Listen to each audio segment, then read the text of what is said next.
एक ऐसा जंगी तैयारा जो रडार की नजरों से बचकर दुश्मन के इलाके में दाखिल हो सकता है और इसके पास ऐसे मिसाइल हों जो सैकड़ों किलोमीटर दूर मौजूद दुश्मन के अहम तरीन तैयारों को निशाना बनाने की सलाहियत रखते हों।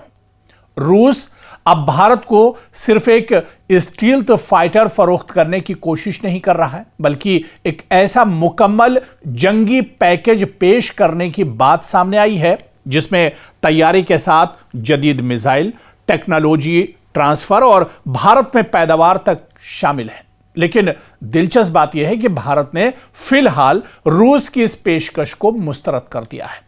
आखिर रूस Su-57 के लिए इतना बड़ा पैकेज भारत को क्यों देना चाहता है, और अगर यह तैयारा भारत को मिल जाए तो चीन और पाकिस्तान के खिलाफ इसकी फजाई ताकत पर क्या असर पड़ सकता है। दरअसल इसे तफसील से समझना होगा, क्योंकि सबसे पहले हमें यह समझना होगा कि Su-57 तैयारे की खासियत क्या है, क्योंकि रूस का Su-57 पांचवी नस्ल का स्टील्थ मल्टी रोल फाइटर है और इसका बुनियादी मकसद सिर्फ फजाई लड़ाई नहीं बल्कि दुश्मन के अहम टारगेट के खिलाफ तवील डिस्टेंस की कार्रवाई, फजाई बरतरी और जदीद सेंसर्स और हथियारों के जरिए जंगी मैदान में बरतरी हासिल करना है।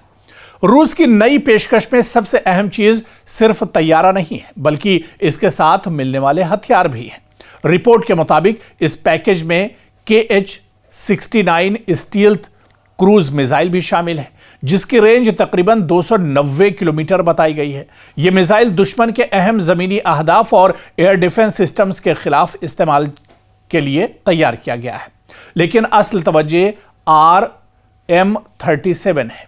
एक R-37M यानी long range air to air missile, इसे दुश्मन के जंगी तैयारों के साथ साथ ऐसे बड़े और कीमती फजाई प्लेटफॉर्म्स के खिलाफ इस्तेमाल किया जा सकता है जो फ्रंट लाइन से काफी पीछे रहकर ऑपरेशन करते हैं। तो ये जो डील है, दरअसल AWACS आसमान में उड़ने वाला एक तरह का रडार स्टेशन होता है और यह दुश्मन के जंगी तैयारों के नक्ल हरकत देखता, मालूम करता है और उनकी जो मालूमात होती है उन्हें जमा करता है और अपने फाइटर जेट्स को हदफ तक पहुंचाने में मदद देता है। इसलिए अगर किसी मुल्क की जंगी हिकमत अमली में AWACS को निशाना बनाया जाए तो पूरे फजाई ऑपरेशन पर असर पड़ सकता है। और रूस दरअसल यह डील भारत से करना चाह रहा है, लेकिन अभी तक भारत ने इस डील में दिलचस्पी नहीं दिखाई है।